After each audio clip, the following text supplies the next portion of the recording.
Du président de la République, ambition de doter sa jeunesse d'infrastructures fonctionnelles, modernes et fiables en durabilité.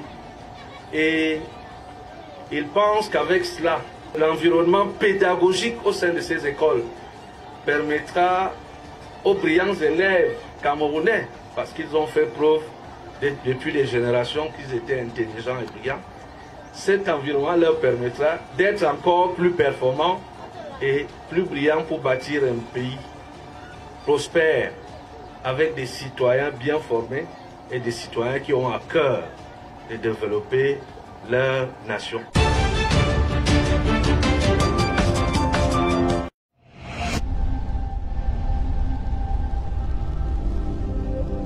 B-News One, le tam-tam du continent.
Vous rêvez de vous déplacer en toute sécurité et dans le confort partout au Cameroun? Polycom Voyage et Tourisme réalise ce rêve en vous offrant sa gamme de véhicules de toutes marques adaptés à votre demande.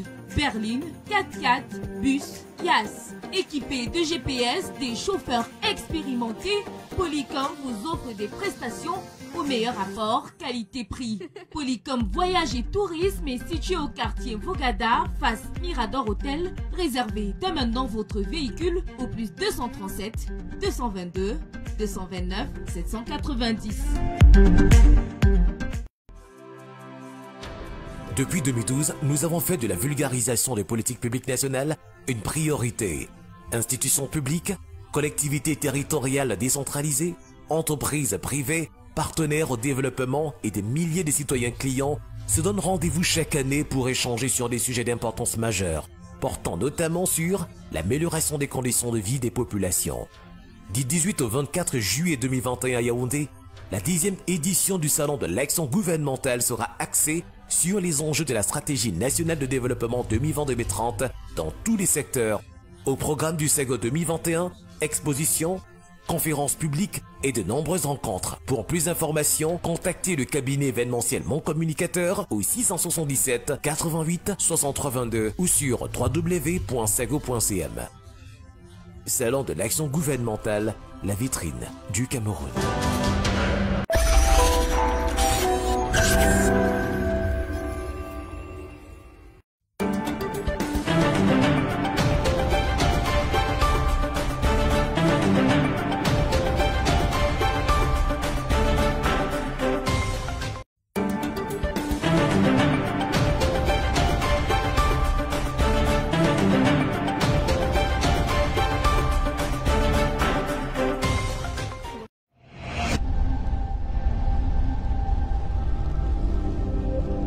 B-News One, le tam-tam du continent.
News One, le tam-tam du continent.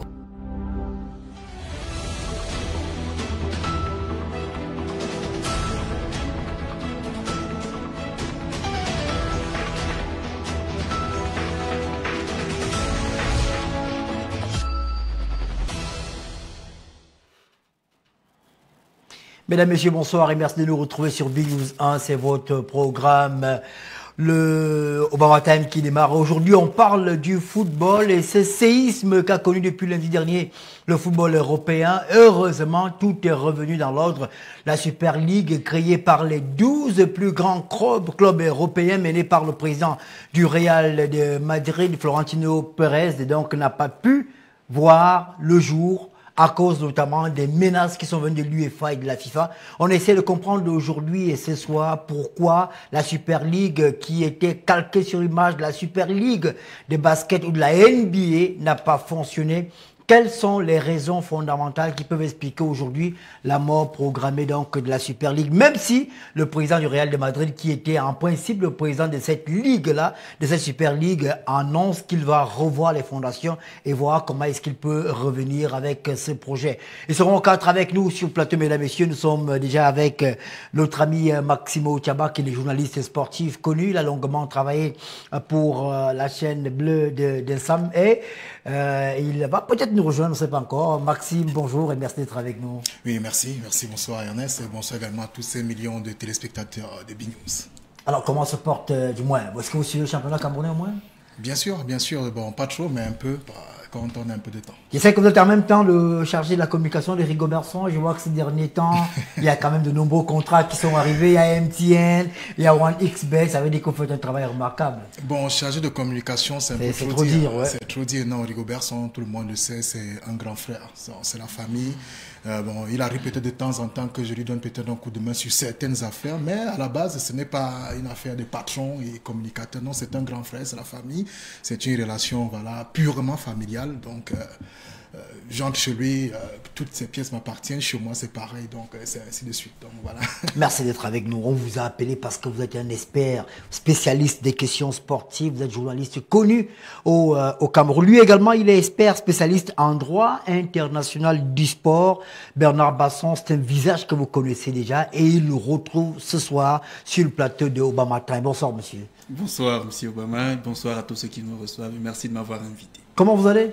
Je vais très bien, merci. Et l'actualité de la Super League, vous l'avez certainement suivi de près, puisque c'est un peu dans vos corps. Oui, de très très près d'ailleurs, parce que j'étais pratiquement sur place, puisque en ligne, j'avais des appels qui venaient de partout, étant donné que j'ai travaillé avec beaucoup de personnes qui étaient impliquées de manière assez intestine dans la situation. Donc, voilà. On aura les réactions de Philippe Doucet de Canal+, qui nous a envoyé sa réaction sur WhatsApp, qui donnait son avis. C'est vrai que la réaction a été envoyée hier, mais il donne son avis sur la question. On sera rejoint par Franck Gislain Onguéné et bien sûr Raphaël Abouem qui seront avec nous sur ce plateau. Chaque soir, on a un portrait d'un Camerounais qui compte dans notre pays et vous aurez droit ce soir, c'est pas encore le portrait de Rigobertson, vous l'aurez peut-être la semaine prochaine, on aura droit au portrait de Samuel Eto'o, mais avant le sommaire de l'émission, mesdames, messieurs. Mesdames, messieurs, bonsoir. Au sommaire d'Obama Time ce soir, les regards rivés vers le football. Le projet de la Super League européenne explose au rythme des désistements. Elle s'effondre en un temps record. 6 clubs anglais dont Chelsea, Manchester City, Liverpool, Manchester United, Tottenham et Arsenal ont annoncé mardi qu'ils se retiraient du projet présenté avec 6 autres clubs européens.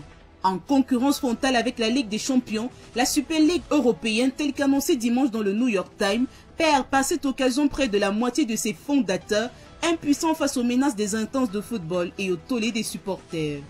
Lâchés, en réaction, les créateurs de la compétition ont annoncé qu'ils allaient reconsidérer les étapes les plus appropriées pour remodeler le projet. Mais comment vont-ils y procéder? Pour l'instant, aucune réponse apportée. Agnelli, président du Juventus Football Club, et Florentino Pérez, patron du Real de Madrid, verraient-ils un château de cartes s'écrouler avec la fin probable de la Super League? Le jour où le football anglais a fait couler la Super League a-t-il réellement sonné? Qu'est-ce qui coince? Ernest Obama et son panel vous donnent quelques excuses de réponse sur les raisons de cet échec. Excellent débat sur le plateau d'Obama Time.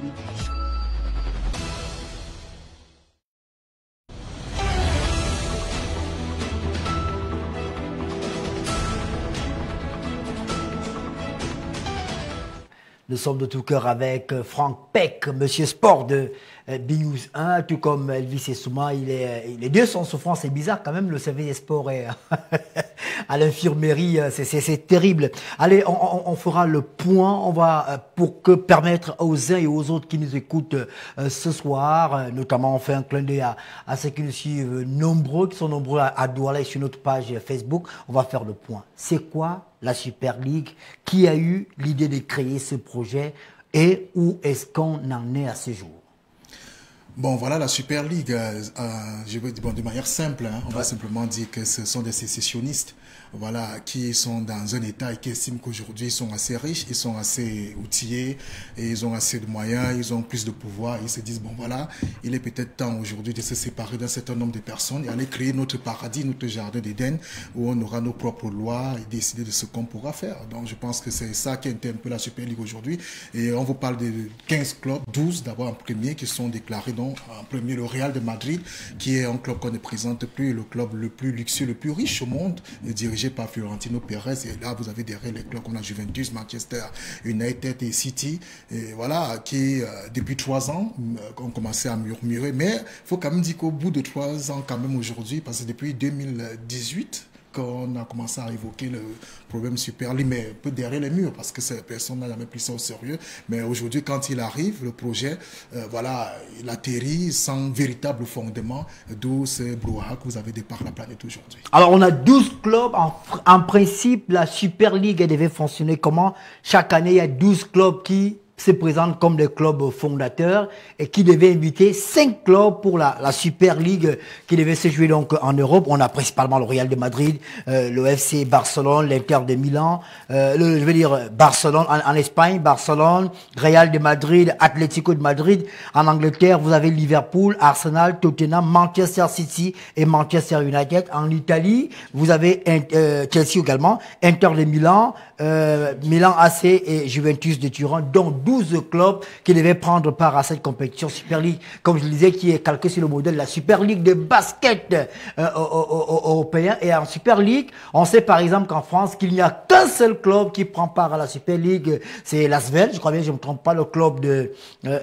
Tony Parker. Mais cette année, quand même, on a invité un autre club, Monaco, à prendre part à cette compétition. Mais je pense que le modèle le plus connu, c'est le modèle de la NBA, où ils n'ont qu'une seule compétition pratiquement et qui dispute. Je suis allé faire des recherches. Peut-être que M. Basson nous en dira un peu plus sur la question. Alors, on sait qu'il y a plusieurs clubs européens qui sont aujourd'hui pratiquement, qui ont des problèmes financiers. Et grâce à la Super League qui a été financée par une banque américaine, chaque club fondateur devait recevoir 3,5 milliards d'euros par an. 3,5 milliards d'euros par an. Et dès l'annonce de cette information-là, la cote en bourse de la Juventus de Turin est montée. Et depuis le retrait de la Juventus et la mort de la Super League, en bourse, la Juventus de Turin a donc dégringolé. Qu'est-ce qui peut expliquer aujourd'hui ce qui s'est passé depuis lundi dernier jusqu'à ce jour, selon vous? Monsieur Obama, je n'aurai peut-être pas la même verve et la même admonestation que mon frère Tchabak sur ces clubs qui ont décidé de coaliser pour penser la Super League. Pourquoi est-ce que je le dis? Parce que le principe économique, il est simple. Vous ne l'avez pas dit, ce n'est pas présenté dans mon synthé, mais c'est universitaire en droit et économie du sport. Donc, parallèlement, les deux champs d'action. Parce que là, on parle quand même beaucoup d'argent. Voilà. Même si le côté juridique a des incidences qui seront présentées par la suite. Alors, le premier élément, c'est que c'est depuis l'an 2000 que les germes d'une potentielle Super League ont commencé à se poser. En 2009, il y a eu une réaction de Florentino Pérez lorsqu'il revient à la tête du Real Madrid qui déjà pensait et proposait la Super League. Et souvenez-vous qu'à l'époque, Arsène Wenger avait dit « D'ici 10 ans, je vois qu'une Super League sera créée dans le football et je crains cela. » Donc le fait que cela arrive en 2021, pour nous, nous ne sommes pas surpris parce que nous avons clairement vu cela. Et surtout que l'UEFA, dans son mode de gestion des clubs européens, s'est très mal comporté et pluriellement. Pourquoi? Parce qu'il y a eu une volonté de considérer les clubs les mieux nantis et les mieux producteurs comme les petits clubs. Alors qu'une dénivellation existe. Pourquoi est-ce que je le dis? Le Real Madrid, le FC Barcelone, Atlético Madrid, Juventus, Milan et le reste sont des clubs qui, économiquement parlant, rapportent beaucoup d'argent à l'UEFA. Ce sont ces clubs qui ont le plus grand nombre d'annonceurs, ce sont ces clubs-là qui attirent le plus grand nombre de médias et ont des joueurs à la plus grosse valeur marchande. Même les téléspectateurs. Exactement, le plus grand nombre de public également. Ce qui fait que ces clubs génèrent beaucoup de revenus à l'UEFA. Sauf que lorsque l'UEFA affecte comme répartition au bénéfice de l'UEFA Champions League 4 milliards, alors que l'UEFA en gagne 3-4 fois plus, vous voyez que ces clubs et ces joueurs se sentent lésés, estimant qu'il y a une dénivellation entre ce qui est produit et ce qui leur est donné en termes économiques. Donc à partir de là, les clubs riches décident que, puisque nous sommes les plus gros producteurs, nous devons être les plus gros consommateurs. Donc là, ils décident non pas d'être des sécessionnistes, moi je ne le dirais pas, non pas des dissidents comme certains le pensent, mais des révolutionnaires qui estiment qu'il faudrait repenser le football sur un modèle économique beaucoup plus poussé, leur permettant, entre guillemets, d'émerger. Donc je ne pense pas qu'il fallait totalement... J'ai l'impression que vous épousez un peu la vie de M. Florentino Pérez, d'accord, qu'il y ait une nouvelle ligue qui n'a que des grands clubs. Je suis un peu partagé, je suis mitigé. Mitigé parce que je suis pour l'unité du football. Le football n'est pas un sport d'élite à la base. C'est vrai qu'il a été pensé par des bourgeois anglais, mais en pratique, il s'est pratiqué par tout le monde. Aujourd'hui, il est un peu compliqué de le scinder et de penser un football pour les riches et un pour les pauvres. Et pour cela, uniquement, je pense qu'il faudrait inféoder les choses et avoir un football global. Mais je pense également que celui qui produit plus doit gagner plus. Vous avez d'ailleurs vu que l'UEFA a fait passer le pactole de 4 à 7 milliards d'euros justement parce que l'UEFA a compris le problème de ces gros clubs-là. Donc l'UEFA a les appelés la réforme, la réforme du moins de la Ligue des Champions qui démarrera en 2024. Oui, c'est vrai que cela est incident, c'est-à-dire la réforme a apporté l'augmentation de la fourchette, ainsi de suite. Donc personnellement, je suis pas totalement contre l'idée de la Super League, même si je peux être choqué parce que la nature du football se retrouve touchée. Et il faut bien le préciser, ce n'est pas la pression de l'UEFA ou de la FIFA qui a poussé ces clubs à désister. C'est plutôt la puissance des supporters. Parce que tout à l'heure, je vais le démontrer séquence par séquence, les menaces de l'UEFA et de la FIFA sur ces clubs-là, juridiquement, n'étaient que du couteau dans de l'eau. D'accord, ça c'est votre avis. On a été rejoint par Franck Ghislain Onguéné. Il est connu, Franck Ghislain Onguéné. Il est diplômé de l'ESTIC, diplômé de l'IRIC. Il a passé 1 an au Caire, au siège de la Confédération africaine de football. Il enseigne le marketing et la communication à l'École supérieure des sciences et techniques de l'information et de la communication, surtout ceux qui font la spécialisation en marketing de sport. Il est également enseignant à l'Institut supérieur Enfin, je me demande bien comment il fait pour du moins satisfaire tout le monde. Bonsoir et merci d'être avec nous. Salut Agnès. C'est Team quoi? Team Presse? Team Manager? Non, directeur marketing. Directeur marketing. Le canon sportif de Yaoundé qui a été battu aujourd'hui, c'est bien ça? Non, non, le canon a gagné 3 buts à 1 et passe donc en tête de la poule B du championnat. Voilà. Merci d'être avec nous ce soir. On fait le point. On sait pratiquement tous les clubs se sont retirés. Si je me trompe peut-être, c'est fini. Sauf les Espagnols. Ben oui, bon, Barcelone s'est retiré. Barcelone s'est également retiré. Qu'est-ce qui, selon vous, qui est à l'origine de la création de la Super League? Alors déjà, je vais aller dans la même lancée que Bernard tout à l'heure, simplement expliquer avec des termes terre à terre. C'est dire que il y a une manne qui est reversée chaque saison à l'UEFA en termes de droits télé, qui est destiné donc aux clubs qui doivent justement prendre part aux compétitions européennes. Et vous devez comprendre une chose, si des gens reversent des droits télé, c'est parce que les clubs ont une capacité de mobilisation, c'est-à-dire ont des superstars. On a vu la Juventus avec Cristiano Ronaldo, le Barça avec Messi et tout ce qui va avec. Et donc, cet argent est reversé et jusque-là n'a pas été plus ou moins reparti de manière équitable. Mais le véritable problème qui se pose, c'est que malgré cela, le dernier du championnat anglais, attention, faites très attention, le dernier du championnat anglais a plus d'argent que le vainqueur de la Champions League. Parce que le championnat anglais génère plus d'argent. Génère plus d'argent en termes de droits télé. Et donc, les grands clubs se disent, mais c'est nous, parce que je suis désolé, vous n'allez pas, les télévisions ne vont pas reverser les droits télé pour regarder, c'est pas Maccabi Haïfa jouer contre Brighton par exemple. Si on verse de l'argent, c'est parce qu'on veut voir les grands matchs, les top matchs. Et donc, ces clubs se disent, c'est nous qui générons cet argent. À un moment, si on continue, parce que la réforme de l'UEFA arrive, c'est d'ailleurs le nœud gorgien de cette affaire, c'est que dans la réforme de l'UEFA, on passe à 36 clubs. Ça veut dire que si, supposez que vous avez par exemple 10 000 que vous devez partager entre 32 personnes et que les 32 personnes déjà estiment que c'est très peu. Vous ajoutez encore 4 personnes supplémentaires dans les 10 000 qui étaient déjà là. Donc à un moment, elles se disent, nous on produit de l'argent et entre guillemets, ce sont ces petits clubs qui viennent manger cet argent-là. Et qu'est-ce que nous on fait donc? Ok, nous on arrête, on crée notre ligue et puis voilà. Et beaucoup de gens se demandent pourquoi est-ce que cette ligue a fait autant de buzz et pourquoi est-ce qu'elle a menacé l'UEFA. Parce qu'il faut le dire, l'UEFA s'est sentie menacée. Dans un communiqué, l'UEFA a écrit « trop, c'est trop ». C'est-à-dire, c'est ce qu'on fait, c'est ce qu'on écrit généralement quand on est au quartier. Si vous voyez l'UEFA, toute la grande UEFA a écrit dans un communiqué « trop, c'est trop ». Ça veut dire qu'à un moment, elle s'est sentie vraiment menacée. Et pourquoi est-ce qu'elle s'est sentie menacée? On entre dans ce qu'on appelle la géopolitique du sport. En fait, on ne va pas le dire ouvertement, mais la FIFA y est, bon, même pas la FIFA, Gianni Infantino y est pour beaucoup.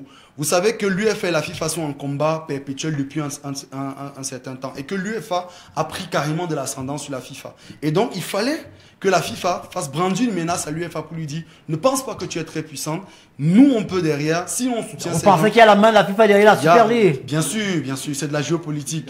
Mais sauf que M. Gianni s'est aligné derrière l'UEFA. Non, justement c'est pour ça qu'on parle de géopolitique. C'est une façon, ça veut dire qu'il a exposé...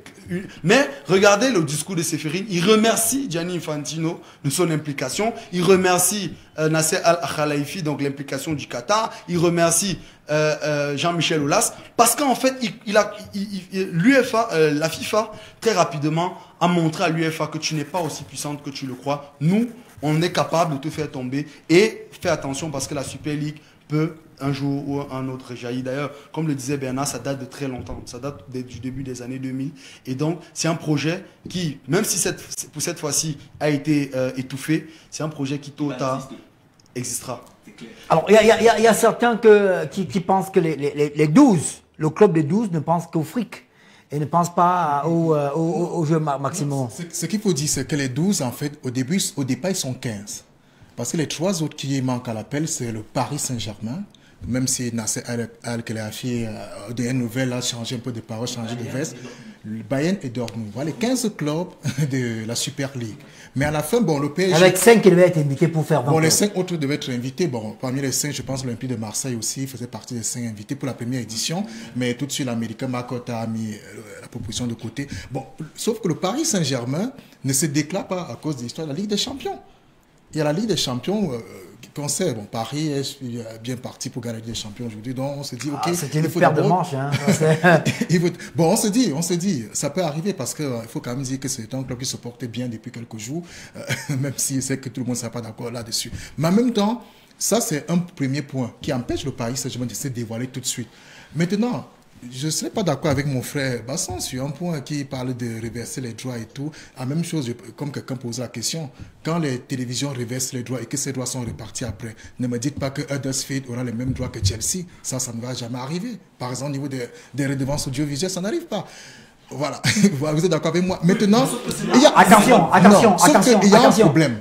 Maximo, je pense qu'en ce qui concerne la Ligue des Champions, au départ, tout le monde a la même chose. Hein. On reverse d'abord de manière équitable. Au fur et à mesure qu'on évolue. Mais c'est comme en Coupe du Monde. En Coupe du Monde, quand le Cameroun joue la Coupe du Monde 2010 ou 2014, on a le même montant que le Brésil, que l'Argentine. Au départ. Mais c'est la même chose et tout. Ce n'est pas une truc. Mais monsieur Tchabak, vous êtes expert en football. Vous savez combien d'argent ces grands clubs investissent chaque saison? Et vous estimez que la balance entre leurs investissements... À ce niveau, je m'explique. Le problème de Florentino Pérez ou de Agnelli, de la Juventus, est simple. C'est que c'est des clubs extrêmement endettés. Pourquoi le FC Barcelone, à la dernière minute, continue de jouer le contre-la-montre? C'est à cause des dettes.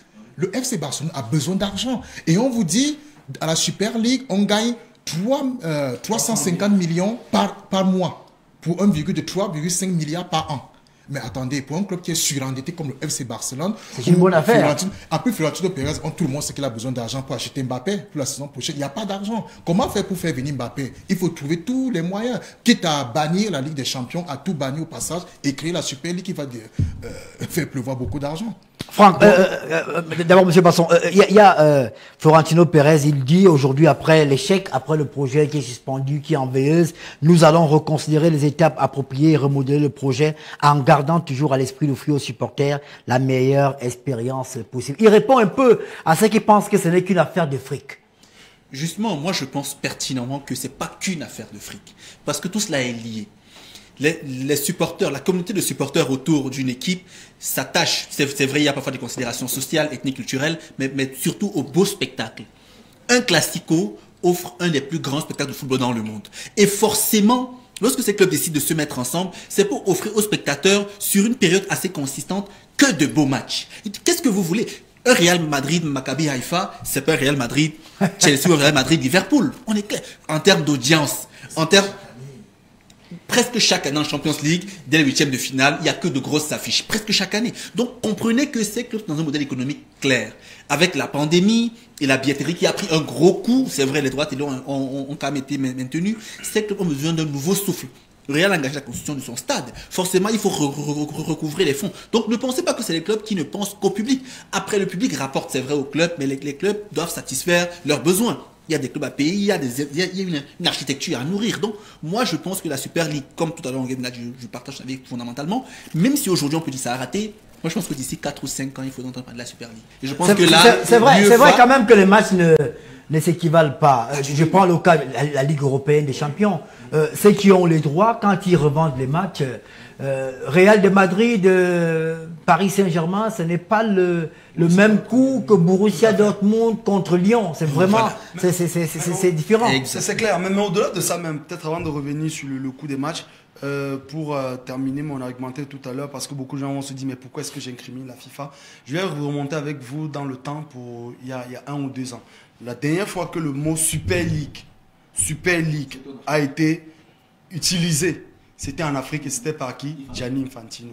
L'idée de la Super League est une idée qui est de Gianni Infantino depuis que Gianni Infantino était encore à l'UEFA. C'est-à-dire que secrétaire général de l'UEFA, il avait déjà l'idée de mettre sur pied une Super League européenne. C'est pour cela que je dis aujourd'hui qu'il est derrière cela, il a utilisé la crise pour faire chanter l'UEFA. Mais c'est une idée qu'il a en tête depuis, il s'est rendu compte qu'en Europe, il n'arrivait pas à implémenter l'idée. Il s'est dit, je vais le faire en Afrique. D'ailleurs, je crois que c'est l'un des premiers chantiers sur lesquels il est en train de travailler actuellement avec Motsepe.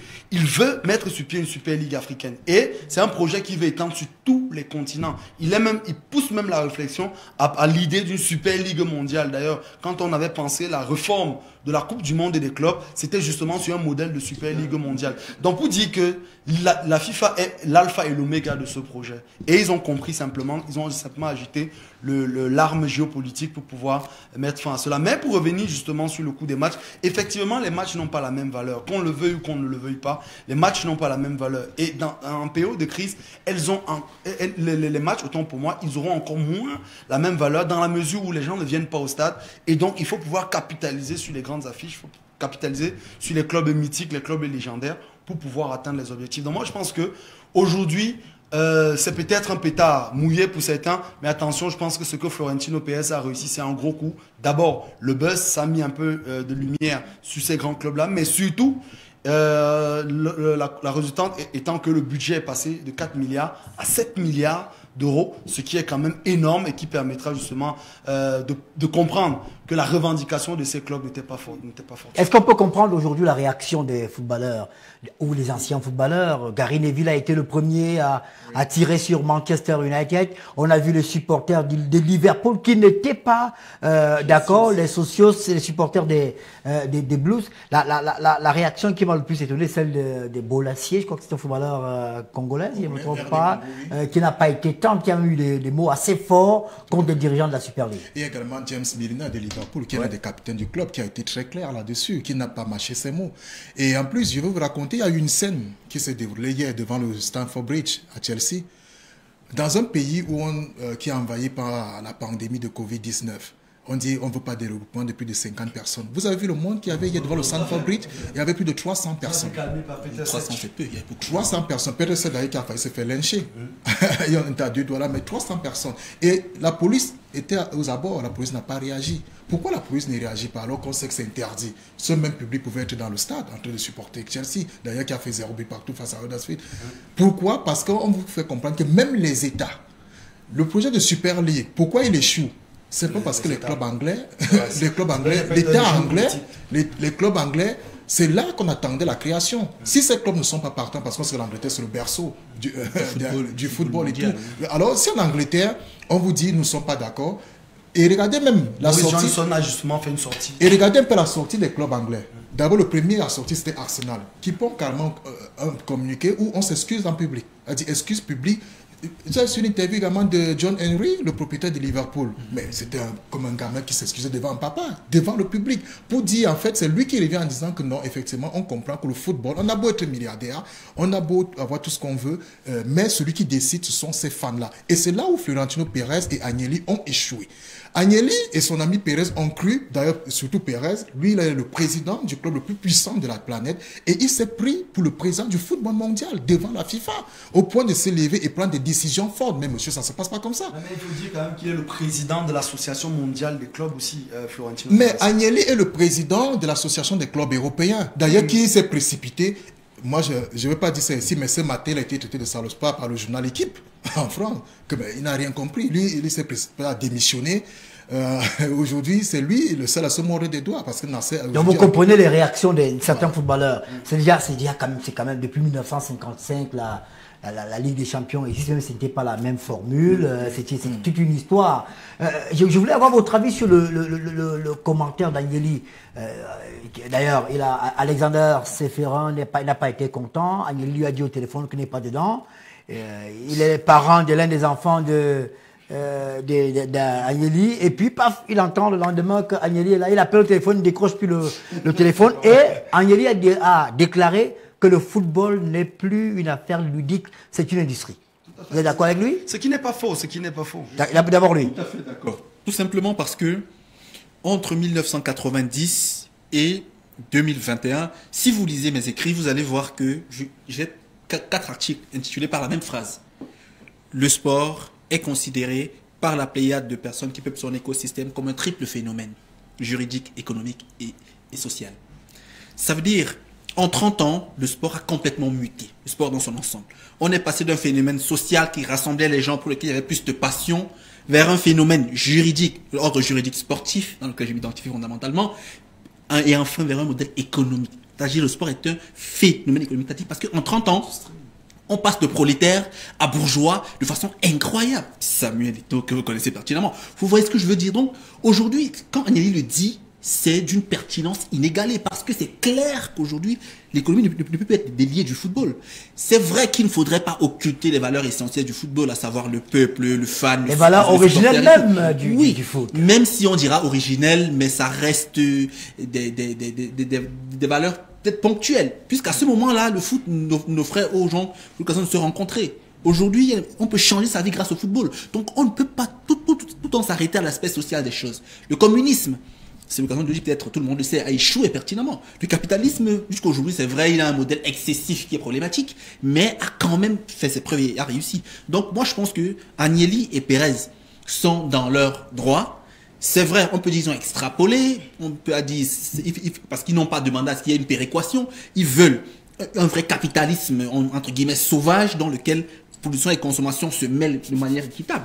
Donc moi, je les comprends. L'équation entre production et rendement, tout à fait. C'est celui qui donne... C'est ça l'économie. Alors, j'avais peur pour les petits clubs, entre parenthèses, ceux qui se qualifient, Rennes, Lyon, qui passent par le tour préliminaire de la Ligue des Champions, et pour les footballeurs qui n'ont pas assez de talent, comme certains de nos compatriotes actuellement, comment on fait pour avoir une place dans le groupe de Liverpool? Il n'y a que 15 équipes. tout au plus 20. Et ces joueurs qu'on découvre en regardant un match de Shakhtar Donetsk contre Real de Madrid, en regardant un match de Partizan Belgrade ou un match de, je sais pas trop, voilà. Donc, il y a également cette capacité, cette possibilité que la Ligue des Champions offre à certains joueurs d'avoir un peu de place au soleil. En fait, ce que les grands clubs, la dynamique dans laquelle les grands clubs sont, ce n'est pas de détruire la Ligue des Champions en elle-même, c'est de se dire, nous, on a un modèle économique qui est clair. Nous, on perçoit le football comme une industrie. Nous, on a notre ligue. Après, vous pouvez créer les ligues pour les petits capuchons de Fonjomo-Couette et tout. Mais nous, on a notre ligue. C'est comme ça que c'est la perception qu'ils avaient. Et pour renchérir sur ce que disait tout à l'heure Agnelli, ce qu'Agnelli dit, on peut prouver ça aujourd'hui de manière chiffrée. Le sport, c'est 1% du PIB mondial. 3% désormais, c'est-à-dire que depuis 2020. Tout à fait. Avec une croissance bien déterminée. On parle de près de 4% de croissance annuelle. Rien que génère le sport, autant pour moi. Et donc, c'est déjà une industrie à part entière. Et quand on vous parle du PIB mondial... Je ne vous coupe pas, puisque vous parlez d'argent. J'ai appris ce soir que je crois que c'est un catcheur ou un boxeur, McGregor, il veut racheter le Manchester United. Vous vous rendez compte quand même, un sportif, oui, c'est pas une blague. C'est plus le buzz. Mais effectivement, l'UFC rapporte quand même, je crois qu'un Ngannou, seulement sur son match, je crois qu'on parle de 700 000 $, que Ngannou a généré sur un match. Voilà. C'est normal, lui aussi, le champion du monde à titre. Donc, pour dire que aujourd'hui, le sport est une industrie à part entière. Et tant que nous n'allons pas, et même au Cameroun, il faudrait que nous commencions à percevoir le sport comme une industrie et pas simplement comme une affaire où 11 monsieur viennent courir derrière une boule en caoutchouc. Le sport de manière globale aujourd'hui est une industrie et nous devons aller vers ce modèle économique-là. Et pour qu'on puisse arriver à ce changement de paradigme, il faudrait qu'on puisse effectivement sortir de l'hypocrisie entre guillemets de ce qu'on appelle l'ascension par le mérite. Les Américains nous l'ont montré depuis. C'est pour ça que chez eux, ils ont ce qu'ils appellent des ligues fermées. Si vous voulez faire partie de la NBA, vous achetez une franchise ou vous créez une franchise et vous répondez à un cahier de charges. Aussi simple que ça. Et aujourd'hui, la NBA génère énormément d'argent. Pareil pour la MLS, pareil pour n'importe quel championnat, la NFL, la NHL. À un moment, je pense qu'il faudrait qu'on pense à un changement de paradigme. Et le paradigme qui nous dirige, entre guillemets, encore aujourd'hui en Afrique, eh bien, c'est le paradigme européen qui voudrait que Quevilly, un jour, vienne gagner la Coupe de France. D'accord, lorsque Quevilly gagne la Coupe de France, Quevilly est qualifié pour l'Europa League. Je crois qu'il y a une équipe de nationale qui s'est qualifiée hier contre Montpellier. Voilà. Contre Toulouse. Mais sauf que quel est le problème auquel sont confrontés ces petites équipes-là? Lorsqu'elles arrivent en Champions League ou en Europa League, elles n'ont pas de stade, elles ne peuvent pas répondre au cahier de charges pour se déplacer. Ça a un coût. Leur budget est tellement inférieur que généralement, dès le début, elles déclarent forfait. Or, si on va sur un modèle réaliste, c'est ce que moi j'appelle le réalisme sportif, où on se dit, aujourd'hui, le sport est une industrie. Si on investit de l'argent, c'est parce qu'on veut en gagner également de l'argent. Ce n'est pas de la charité, ce n'est pas du mécénat. Pardon, mais le football est déjà une industrie partout en Europe. Le problème de Fluence, ça je veux peut-être me répéter, c'est cette dette. Ça fait 2 ans que la Covid menace l'Europe et le Real Madrid a perdu 400 millions. On est toujours dans l'économie, c'est de ça qu'il s'agit. 400. Mais maintenant, comment compenser? Puisqu'il faut garder le standing. Donc c'est comme une bouée de sauvetage. Voilà, il faut garder le standing. Il faut garder le standing de Galactique. Oh, c'est là où le Real de Madrid pêche un peu parce qu'on n'est pas toujours obligé chaque année de conserver le standing galactique. On peut du modèle économique du club. C'est de ça qu'il s'agit. Sauf que vous êtes endetté. Comment compenser les 400 millions de pertes? Et en plus, la banque à ces ça c'est seulement sur la période Covid. Sans compter maintenant les dettes antérieures. D'accord. On va peut-être avant d'accueillir Raphaël qui est déjà là, il va prendre la parole juste après. On a supplié, on a demandé à notre ami Philippe Doucet de nous donner un avis sur la question. Avant de l'écouter, Raphaël, bonsoir, merci d'être avec nous. Bonsoir Ernest, bonsoir à tous les panélistes. Pas facile de rejoindre les Yaoundé. Hein? Oui, très compliqué. Tomber sur un bouchon, mais ça va. Un mot déjà sur la Ligue, Super League, la création et l'accouchement difficile, malheureusement. Il y a eu comme une sorte d'interruption volontaire, IVG, volontaire de grossesse. À mon avis, je pense que si vous avez déjà calé l'élément de Philippe. On écoute d'abord Philippe Doucet. Allez, on écoute Philippe Doucet de Canal+. Eh bien, ma réaction, ça a été évidemment d'être choqué par l'annonce des 12 grands clubs européens de vouloir se séparer, de vouloir faire la guerre à l'UEFA, de créer une Super League et donc de sortir complètement du circuit. Pas surpris parce que c'est quelque chose qui se trame depuis 10, 15, 20 ans, donc qui dépasse à la limite les dirigeants actuels de ces clubs, les Agnelli, Florentino Pérez, etc., qui sont les héritiers d'autres qui ont pensé à ça depuis bien longtemps, sur le thème « Nous sommes les grands clubs qui amenons les téléspectateurs, qui amenons donc les droits télé, qui amenons toute la passion qu'il y a autour du foot ». Alors même si c'est de plus en plus vrai parce qu'il y a une sorte à la fois de mondialisation et puis de fixation, la société fonctionne comme ça aujourd'hui, de fixation sur les élites, sur les plus grands. Donc aujourd'hui, vous le voyez au Cameroun comme ailleurs, les enfants n'ont plus le maillot du Tonnerre ou du Canon. Ils vont avoir, ou des Astres ou autres, ils vont avoir directement le maillot du Real, du Barça, du PSG, des clubs pourtant, me semble-t-il, assez lointains de leur culture. Voilà, c'est comme ça, c'est une évolution de la société. Maintenant, l'avenir, c'est quoi ? Je ne suis pas persuadé, évidemment, j'ose espérer encore que la Super League n'existe pas, ou en tout cas qu'elle soit retardée le plus possible à mon goût, car pour moi c'est une rupture totale avec ce que nous connaissons dans le football, avec des feuilletons, le feuilleton championnat, auquel se succède le feuilleton Coupe d'Europe, Coupe continentale, et puis le feuilleton sélection nationale. Voilà, ce rythme a bercé notre enfance, a bercé notre football depuis toujours. Et évidemment, une génération comme la mienne ne peut qu'être choquée par tout cela. Donc on espère évidemment que ça ne se produise pas, on espère un sursaut, on espère aussi que peut-être la FIFA sera la variable de négociation avec sa fameuse Coupe du Monde des clubs que l'UEFA voyait d'un très mauvais œil.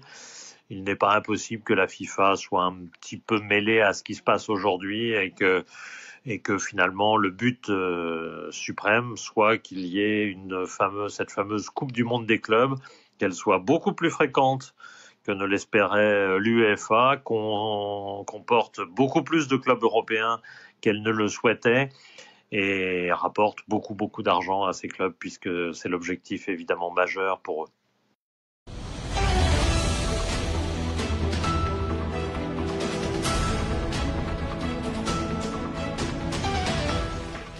Alors, j'ai oublié de rappeler que Raphaël est analyste de sport. Il a travaillé pour le club français Saint-Étienne.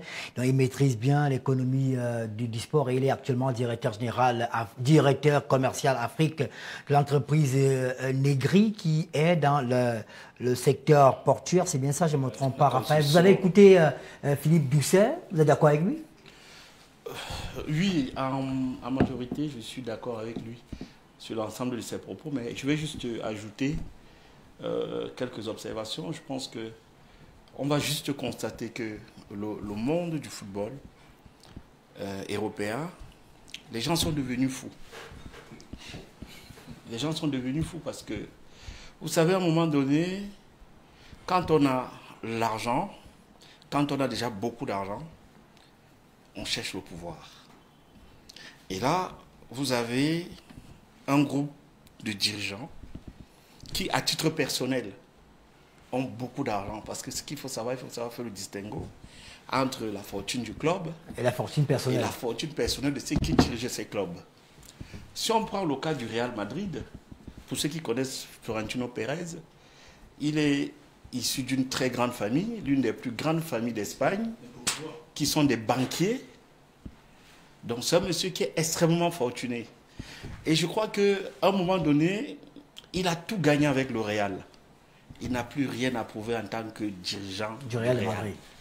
Il a eu les meilleurs clubs, il a réalisé les meilleurs transferts, il a même fait les meilleurs deals. Aujourd'hui, ce monsieur s'est dit, je ne peux pas prendre l'UEFA parce que je suis tellement à un niveau, je ne veux pas me battre avec les has-beens qui sont là. Alors je vais créer un truc où je vais être le boss de boss. Alors il a réussi à convaincre un groupe de présidents de clubs qui, pour certains, sont en très grande difficulté. C'est quand vous prenez un club comme le Barça est à la rue. Économiquement, le Barça est mort. Si on parle même du Real, le Real est mort depuis longtemps. Parce que ce que les gens ne veulent pas dire, c'est qu'aujourd'hui, Florentino Pérez, qui gère la fortune de sa famille, sa famille a dit, tu ne mets plus notre argent dans le Real. Depuis 10 ans, c'est le roi d'Espagne qui injectait du cash chaque fin de saison dans les caisses du Real. Et aujourd'hui, vous savez, les problèmes dans lesquels sont empêtrés l'ancien roi d'Espagne. Le père, je veux parler du père, pas le roi actuel. Donc, le Real, non seulement en tant qu'institution, a des gros problèmes financiers, celui qui l'incarne, Florentino Pérez, a lui son problème d'ego.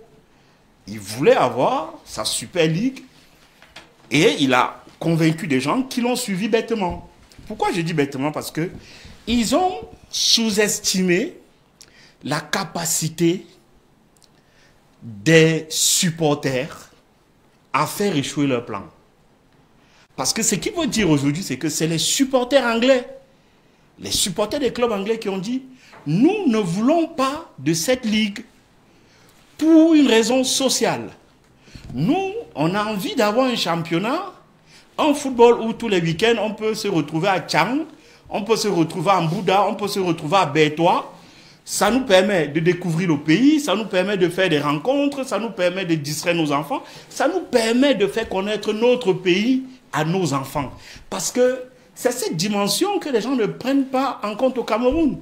Sur un certain plateau, je disais, pour faire un parallèle avec le Cameroun, je disais, c'est anormal qu'un pays comme le Cameroun, on a un championnat de Ligue 1 et on n'a pas organisé le système de sorte que toutes les régions du Cameroun soient représentées. Dans ce championnat-là. Dans ce championnat-là. Parce que actuellement, le football, il y a des régions au Cameroun qui n'ont pas de clubs en Ligue 1. L'Est n'a pas de club en Ligue 1. Saint-Bertois, c'est en Ligue 2, non? Oui, Ligue 2. Ligue 2. Or, en Europe, le football est un vrai vecteur d'intégration sociale. Et avec la Super League, ce canot-là allait être cassé, brisé. Et c'est ce que les supporters ont refusé. Ils ont dit, nous, on veut rester dans l'ancien modèle qui permet aux clubs, même les plus petits, s'ils ont fait de bonnes performances, qu'ils deviennent champions d'Angleterre. Avec ce système, un club comme Leicester ne se retrouve jamais en Super League. Jamais. Mais pourtant, on a vu Leicester en Ligue des Champions parce qu'ils ont fait une très belle saison. Donc, je pense que... Même les clubs comme Porto qui ont déjà gagné la Ligue des Champions... Même les clubs comme Porto qui ont déjà gagné la Ligue des Champions ne l'auraient jamais gagné. Donc, quelle est la leçon qu'il faut tirer de cette situation? C'est qu'à un moment donné, l'argent ne doit pas simplement... L'argent et la quête du pouvoir ne peuvent pas être au-dessus de la société. Quand je dis la société, des hommes. À un moment donné, il faut aussi poser la question aux acteurs qui ne sont pas seulement les sportifs, parce que si on va plus loin, vous allez voir les joueurs du Real vont vous dire qu'ils n'ont jamais été consultés. Vous avez écouté les déclarations des joueurs du Real. Ils disent qu'ils n'ont jamais été consultés. Comment vous pouvez imaginer qu'un président de club, comme le Real de Madrid, avec les stars qu'il a à son sein, peut avoir un projet de cette envergure? Il ne pose même pas la question à ses joueurs, qui vont in fine être les acteurs sur le terrain de cette compétition. Là, vous vous dites, tout a été fait, on a pensé à tout, mais on n'a pas pensé à l'aspect sportif et à l'aspect social. Et le résultat, c'est que, aujourd'hui, Florentino Pérez est la risée de l'Europe. Mais c'est pas... Il n'est pas d'accord. Mais je vous dis, il est la risée de l'Europe. Pourquoi? Parce que c'est quelqu'un qui était très respecté. C'est quelqu'un qui était très respecté. Mais aujourd'hui, je vous dis, le fait que l'histoire ait pris du plomb dans l'aile, il est la risée de l'Europe. Ça peut se concevoir. Malcolm X disait, si on ne fait pas attention, on va haïr les opprimés et aimer les oppresseurs. En l'espèce, je ne pense pas qu'il faille fondamentalement incriminer les clubs. Mais surtout l'UEFA et la FIFA. Pourquoi? Ces clubs, pourquoi se sont-ils rébellés? Parce qu'ils ont estimé que l'UEFA redistribue mal la production faite. Si l'UEFA redistribuait mieux les bénéfices qu'elle encaisse, je pense que ces clubs ne se seraient pas portés à penser à un schisme, quel qu'il soit. Donc je pense qu'il ne faut pas incriminer ces clubs qui ne sont que victimes du système du tandem FIFA-UEFA. Est-ce que vous me comprenez? On peut les incriminer d'une certaine manière parce que même dans leur démarche, il y a une forme d'égoïsme. Je suis d'accord que relativement, il y a des éléments emphatiques qu'on peut interroger, mais fondamentalement, s'il y avait une meilleure partition des gains, moi je pense que Du moins, le Real Madrid, je pense que lui, il aurait toujours voulu, dans son zèle légendaire, mais d'autres clubs n'auraient pas pensé à Je vais même vous dire pourquoi je défends vraiment mon propos, parce que pourquoi le PSG ne les a pas suivis? Là, il joue au jeu de poker en disant le PSG n'était pas invité. Si le PSG était invité, mais je vais vous dire pourquoi le PSG ne les a pas suivis. Parce qu'il n'a pas de problème d'argent. Le PSG n'a pas de problème d'argent. Le PSG n'a pas de problème d'argent. Et le PSG, lui, sa seule conquête, c'est d'être... Non, même pas. Être un club aussi aimé et populaire que l'OM. C'est ça leur quête. Ils peuvent même ne pas gagner la Ligue des Champions, mais Nasser El Khelaifi, dans sa tête, voudrait que son club soit aussi aimé et populaire que l'Olympique de Marseille. Moi, contrairement à ce que dit Raphaël, moi, je perçois beaucoup plus Florentino Pérez comme un stratège. Et il sait que la Super League n'aurait pas marché. Tout le monde le sait. Moi, quand j'ai entendu parler de ce projet, ma première réaction a été, je sais que ça va pas marcher. Mais attention. Peut-être qu'il a voulu obtenir quelque chose. Mais attention, à la fin de la journée, parce que c'est ça le problème. Non, il faut. À la fin de la journée. S'il te plaît. Attendez, vous voyez un monsieur comme Agnelli qui démissionne de l'association des clubs européens, qui démissionne du comité exécutif de l'UEFA. Vous dites que ça n'allait pas marcher, mais Agnelli était convaincu que le projet va marcher.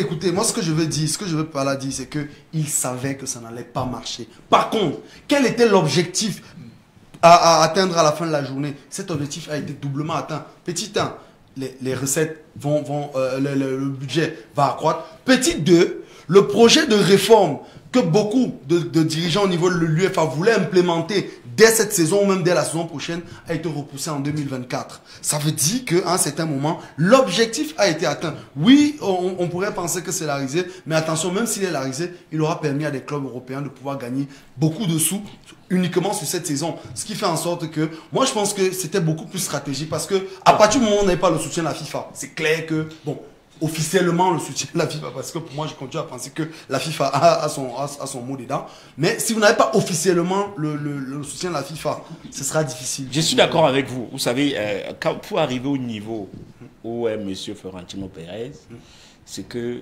le premier fondement de son fonctionnement, quand il fait face à une situation, il pense à la stratégie.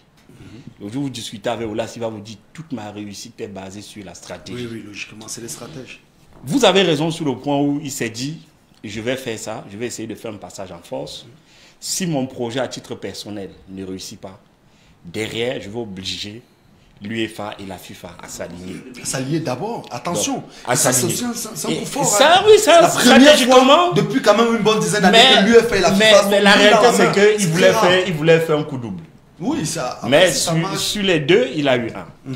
Mais il y a un truc qu'il ne faut pas prendre à la légère. Qu'est-ce qui a fait foirer son projet? Ce n'est pas la FIFA, ce n'est pas l'UEFA, c'est les supporters. Je ne sais pas si vous vous imaginez hier, les supporters de Chelsea ont bloqué le bus qui allait au match. Tout à fait. C'est-à-dire qu'ils ont pris le risque de faire perdre leur club par forfait, juste pour leur dire, les dirigeants qui sont là-haut, le club est à nous. Et ce qu'ils veulent faire, on n'est pas d'accord. Vous avez vu Peter Cech qui est une idole à Chelsea qui a été agressé. Et c'est de là où c'est parti. Vous voyez un club comme Liverpool où le capitaine, quand même, dit je ne suis pas d'accord, convoque une réunion des capitaines de clubs de Premier League. Et là, les gens se sont dit, notre affaire là, ça ne va pas le faire, il faut... On a collé le maillot. Et les gens ont commencé à se retirer. Vous avez Pep Guardiola qui est sorti, qui a fait une déclaration en disant la Super League, ce n'est pas le football que lui aime et il pense que lui, il ne va pas adhérer à ça. Et c'est là où nous devons nous poser la question de savoir, est-ce que dans notre pays, la société est éduquée au point de pouvoir défendre ses intérêts de façon objective? Parce que la réaction des supporters de Chelsea a quand même amené le Premier ministre à réagir. Même en France, il y a quand même une réaction de Macron. Je ne sais pas si vous voyez Emmanuel Macron.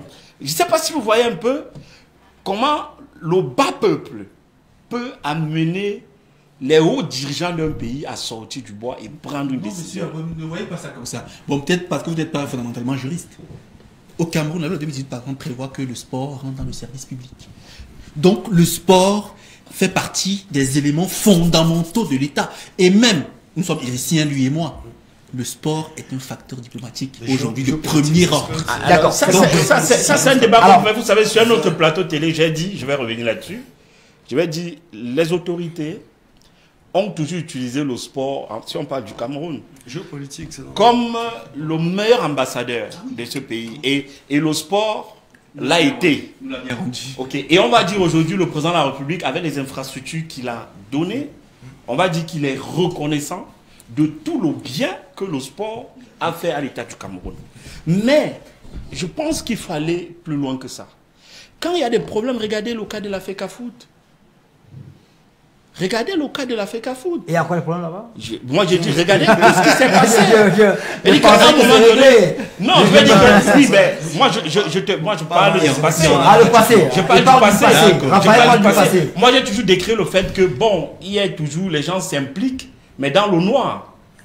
Les gens se sont toujours impliqués dans le noir jusqu'au sommet. Ils n'ont jamais pris. Là, vous avez le Premier ministre anglais qui est sorti, il a dit, bon, écoutez, nous, le peuple dit qu'ils ne veulent pas de cette Super League. Nous, on va tout faire en tant qu'État britannique. On va tout faire pour que ce truc n'existe jamais. D'accord, je voulais qu'on avance. Et là, vous voyez à quel point le peuple n'écoutait pas ses dirigeants. C'est compris. Je voulais qu'on avance. Est-ce qu'il y aura une suite pour certains? Parce que, voyez-vous, il y a les demi-finales de la Ligue des Champions qui arrivent. Il y a 3 clubs sur les 4 qui étaient alignés sur la Super League. Il y a Manchester City, le Real de Madrid et Chelsea. Seul le PSG a fait le 2 rangs et n'est pas allé. Est-ce que cela peut avoir une incidence, d'abord, maximum sur la suite de la compétition? Est-ce qu'on peut se dire qu'on peut favoriser le Paris Saint-Germain? Quelles seront aujourd'hui les relations entre Monsieur Pérez et Monsieur Séferin? Ça va changer? Non. Au niveau des joueurs, moi je pense pas qu'il y ait de soucis à ce niveau. Sur l'ère de jeu? L'ère de jeu, il n'y a pas de souci parce que déjà, comme M. Abouem le disait, c'est une affaire qui s'est passée sans l'avis des joueurs. Donc les joueurs ont aussi découvert la presse sur les réseaux sociaux que, ok, il y a une Super League qui se prépare sans leur consentement. En plus, avec les déclarations, il y a également un point qu'on a oublié où Pérez qui déclare, voilà, on crée la Super League, mais on reste dans la Ligue des Champions. On va également jouer, c'est pas la Coupe du Monde, c'est pas nécessaire de nous écarter partout. Et on se dit, mais attendez un peu, quand vous oubliez le footballeur qui est le principal concerné, j'ai pris le cas par exemple de Sadio Mané, qui est un élément clé de Liverpool. Et vous imaginez Sadio Mané qui va jouer le championnat anglais. Il va jouer le championnat samedi ou dimanche. Il doit jouer la Ligue des Champions mercredi ou mardi. Il doit jouer la Super League jeudi. Il doit aller jouer avec les Lions de la Teranga au Sénégal. Le même joueur. Il doit revenir à Liverpool. Je pense qu'à ce niveau... La Super League, en termes de compétitivité, ça vous demande d'être au top toutes les journées. Parce que vous devez comprendre aussi que l'avantage de jouer avec des petits clubs, c'est qu'à un moment, vous pouvez parfois... Vous pouvez pas être au top. Vous lâcher. Vous comprenez donc que... peut-être pour chuter, vous comprenez donc que ce qui va se passer dès les demi-finales soulage plutôt tout le monde. C'est-à-dire les joueurs se disent, ok, on revient à la normale. Ne nous cachons pas les choses. Rien ne va changer? Non. Cette affaire va avoir des conséquences terribles. Je vais vous dire pourquoi. Pour qui? Pour quel club? Je vais vous prendre pour tous ceux qui sont... Pour les 12 qui s'y sont allés. Le président de l'UEFA est quelqu'un qui est particulièrement rancunier. Tous. Je vous prends un exemple. Il avait des relations personnel, familial avec Agnelli. Il est même le parent de sa fille. Il est venu dire des conversations privées à la télévision. Il dit ce qu'on n'entend jamais. Un haut dirigeant traite un autre de menteur. Il dit ce monsieur c'est un menteur. Je l'ai appelé à plusieurs reprises. Il m'a dit ce projet c'est du vent. C'est pas vrai. Je ne suis pas mêlé. Alors quand un monsieur comme le président de l'UEFA vient dire des choses comme ça à la télévision, c'est qu'à titre personnel, il est blessé, il se sent humilié, trahi. Il se sent trahi. Et vous savez comment vous êtes introduit au Obama, vous savez comment ça se passe. On voit les arbitres pourris des matchs. Ce n'est pas un truc inventé. Et vous allez voir des matchs pourrir. Alors, si le PSG gagne, il ne faut pas qu'on pense que c'est écoutez, vous savez, les conséquences de la Super League. Je vais vous dire une chose. Du PSG pourraient... Monsieur Obama, je vais vous dire une chose. La dernière Coupe du Monde féminine en France, le Cameroun a été volé lamentablement à Mondiovision face à l'Angleterre, quand on a posé la question à certaines personnes, ils ont dit, vous savez, le Cameroun, elles sont bien gentilles les filles, mais le Cameroun ne va pas remplir le stade. En demi. Les Anglais viendront remplir le stade. Il y aura plus d'annonceurs. Ils vont consommer des bières à gogo, tout Paris sera plein. Il y a une réalité qui est là, monsieur Obama. C'est qu'à un moment donné, si les gens veulent voter pour, ils utilisent les arbitres. C'est vieux comme le monde, mais c'est la réalité. Donc le Real, il y aura des règlements de compte. Nous autres supporters du Real, on peut, on peut être inquiets pour les matchs. Pour les matchs. Je vais vous dire, même au niveau des transferts, il y en a qui vont appeler des agents de joueurs, ils vont dire, vous ne leur donnez pas des joueurs. Alors ça sera compliqué. Est-ce qu'on peut dire aujourd'hui que les menaces d'Alexander Seferin ont produit un effet? Parce qu'il a dit, tout ce que je l'ai vu, il était vraiment pas très du tout content. Hein. Tous qui vont jouer la Super League ne seront pas acceptés à l'Euro, ne joueront pas la Coupe du Monde. Vous imaginez un peu une Coupe du Monde de foot sans Cristiano Ronaldo, sans Messi, sans tous ces joueurs-là qui sont dans ces clubs-là? En fait, Seferin, ce que Seferin montrait à travers ça, c'est simplement son impuissance. Vous savez, il y a une chose que les gens ne savent pas à la maison, les clubs ne sont pas membres de l'UEFA. Non. Ceux qui sont membres de l'UEFA, ce sont les associations membres. C'est-à-dire que ils n'auraient ce communiqué, par exemple, que l'UEFA a publié où ils ont dit trop, c'est trop. Ils n'auraient pas pu, ce communiqué n'aurait eu aucun effet si jamais les associations membres, c'est-à-dire la fédération anglaise, la fédération espagnole et la fédération italienne ne s'étaient pas impliquées avec leur ligue professionnelle. C'est pour dire quoi? Pour dire que à un moment, Seferin s'est senti vraiment menacé. C'est la raison pour laquelle je dis il faut voir de très près le rôle joué par Gianni Infantino dans cette affaire. Parce que Seferin, c'est vraiment, on voit qu'il s'est senti vraiment touché au plus profond de lui. Et comme je le disais, ces clubs sont tellement puissants, et à la suite de ce que disait tout à l'heure Raphaël, ces clubs sont tellement puissants qu'à un moment, économiquement, ils ont la latitude de pouvoir avoir une certaine marge de manœuvre. Mais effectivement, nous disons-nous quand même que ça ne va pas rester sans conséquences. Monsieur Baba, l'histoire est tellement compliquée que les présidents de ligue... Je voulais vous poser une question. Ce sont les menaces ou les socios qui ont amené les clubs à faire marche arrière? Les deux. Les deux. Je vais vous dire pourquoi. Je vais vous dire pourquoi. Les présidents de ligue. Je vais vous dire pourquoi les présidents de ligue. L'augmentation du budget de l'UEFA. Les présidents de ligue ont soutenu. Les présidents de ligue ont soutenu le président de l'UEFA. Je vais vous dire pourquoi. Je prends par exemple le cas de l'Espagne et de la France. Ils ne soutenaient pas le projet. Pour une raison simple. Dans un pays comme la France, il y a combien d'équipes? Et combien d'équipes étaient invitées à la Super League? Une et peut-être deux. Deux. Paris et Marseille. Trois. En Espagne, il y avait le Real, le Barça et l'Atlético. Mais les autres clubs, ils font quoi? Ils ont dit à Tebas, tu les soutiens, prochaine élection, t'es viré. On te vire. Donc du coup, le mec, il a dit, non, il faut qu'on soit solidaire. Il y a la crise pour tout le monde. On va se serrer les coudes pour en sortir. Vous n'allez pas créer votre truc à côté. Donc, les présidents des ligues, ils étaient derrière le président de l'UEFA parce qu'eux-mêmes, s'ils avaient adhéré au projet, la prochaine élection, ils étaient virés parce que les clubs qui allaient à la Super League ne faisaient pas les majorités dans leur pays. Ils ont pris juste une poignée de clubs comme ça. On va faire tout. Vous savez, c'est bon. Ça nous démontre que l'argent et le pouvoir sont capables de rendre les gens fous. Permettez-moi de prendre la parole sur le sujet parce que je me sens tout de suite et fondamentalement concerné. Parce que je suis juriste sportif. Allez-y. L'organisation du sport mondial est pyramidale. Tout en bas, les millions de clubs. Un peu au-dessus, les centaines de fédérations. On a les confédérations. On a les fédérations internationales des sports concernés. FIFA pour le football, FIBA pour le basket, IAAF. En haut, au sommet, on a le CIO. À partir de là, il faut très bien comprendre que chaque fédération à son niveau ou association sportive est encadrée dans un régime juridique qui rentre dans le mouvement sportif universel. Maintenant, lorsque l'UEFA dit à un club, tu seras banni de l'UEFA, juridiquement parlant, c'est ridicule. Le TAS ne peut valider ça que s'il est corrompu. Pourquoi est-ce que je le dis? Il existe, en matière de sport, tout le monde le sait, la notion de contrat qui est usuelle. Et le lien par lequel la fédération et la confédération sont liés, c'est le contrat d'affiliation, qui a un régime juridique. Ça veut dire qu'il y a des conditions d'accès à l'affiliation et des conditions de retrait de l'affiliation. les clubs qui sont associations sportives jouissent en tant que personne morale de la liberté d'association. N'oublions pas que la ligue peut être créée de deux façons.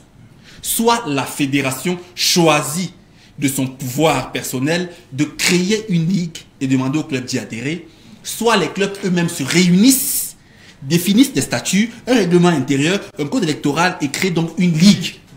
Donc la ligue peut être publique ou privée. Publique quand la fédération l'a créée, parce que la fédération tire son pouvoir du ministère par l'agrément de la fédération internationale. Et elle peut être privée lorsque les clubs décident eux-mêmes de s'associer pour créer leur ligue privée. Donc en l'espèce, juridiquement parlant, la FIFA et l'UEFA n'auraient jamais pu interdire à ces clubs de créer leur ligue. Jamais. C'est pourquoi ils ont dit, ils se sont remontés. S'ils auraient pu se tirer dessus, ils auraient juste pris la décision en disant c'est annulé, c'est mort. Non, ils ne peuvent pas le faire.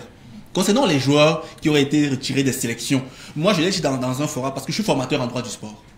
Avec un forum dans lequel je forme des étudiants de master de lyrique et de soir, je leur ai dit, vraiment si les clubs comme Madrid et le reste m'appelaient pour un tel contentieux, je gagnais 1 million d'euros d'honoraires et ma vie avait changé. Parce que je dis, je suis avocat du Real Madrid. Moi je suis avocat.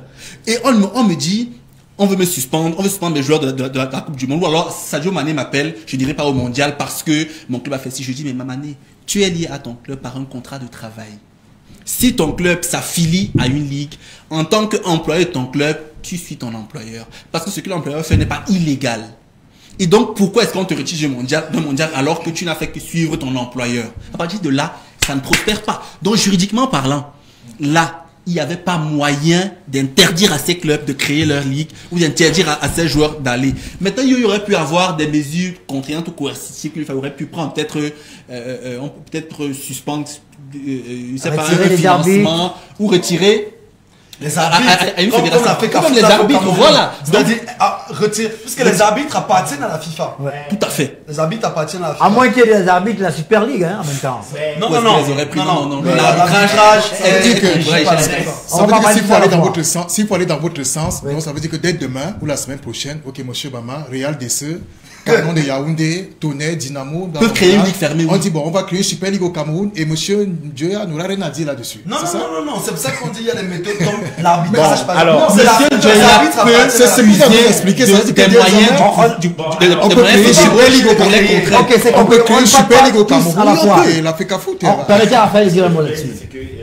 Il a très bien expliqué, monsieur l'avocat, et il a bien chuté en disant que c'est le droit. Mais je vais vous dire un truc. Le problème du football, c'est que la particularité du football, c'est qu'elle elle crée des lois, elle les fait écrire et elle est la première à les bafouer. Je suis d'accord à ce niveau. Quand le président de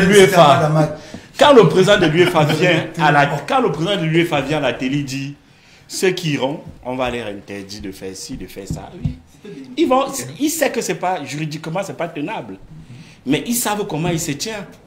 Parce que vous savez, ça va vous faire rigoler, mais tous les États sont bien complices de la FIFA et de l'UEFA. Je suis d'accord. Et si vous permettez, monsieur Abouem, alors à ce niveau, ce sont les préfectures et les mairies qui peuvent interdire.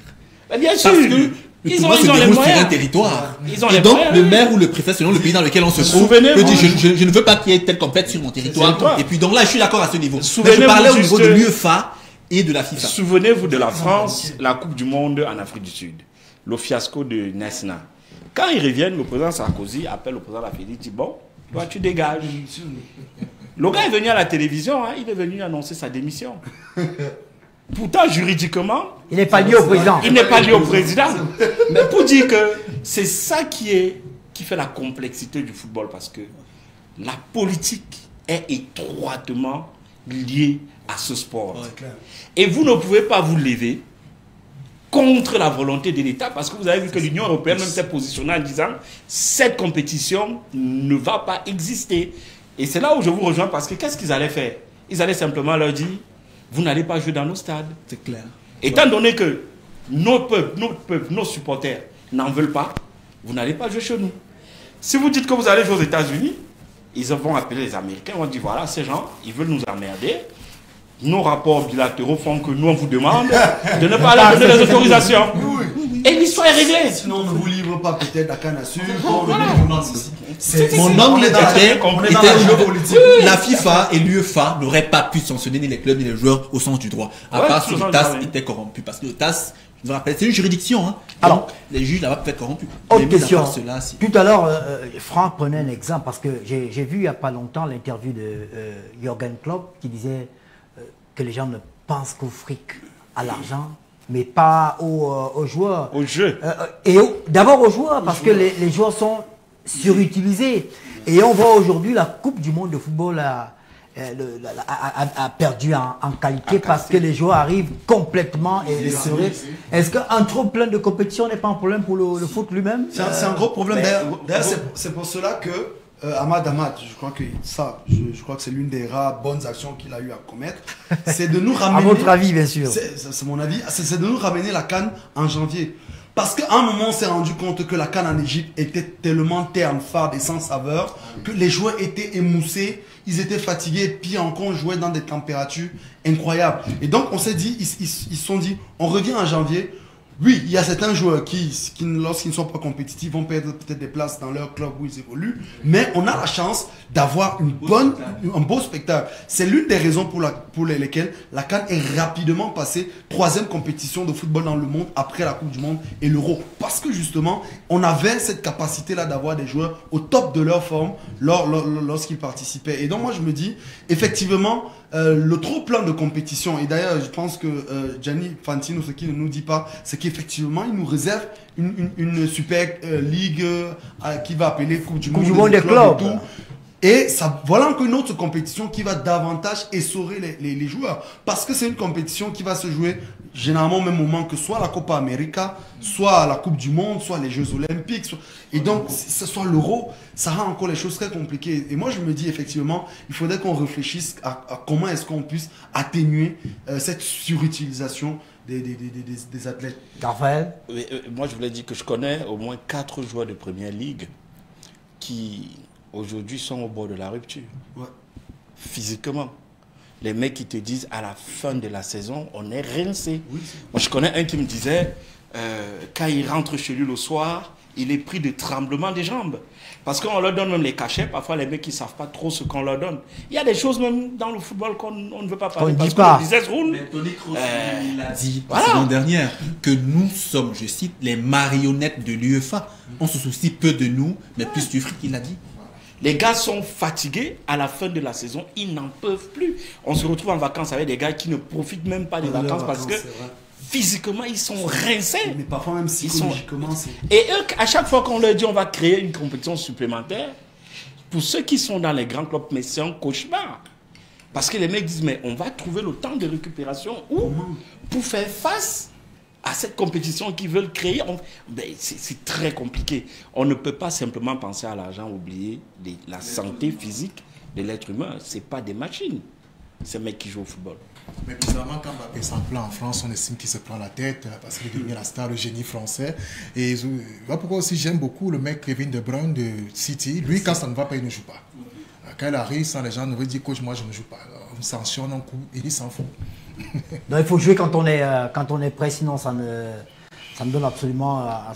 Vous savez, on dit souvent que l'état d'esprit de quelqu'un qui a le ventre vide et celui qui a le ventre plein n'est jamais le même. Vous savez, Mbappé peut se payer le luxe de dire ce qu'il pense librement parce que le gamin, il a quoi? Il a à peine 20 ans, il est déjà milliardaire.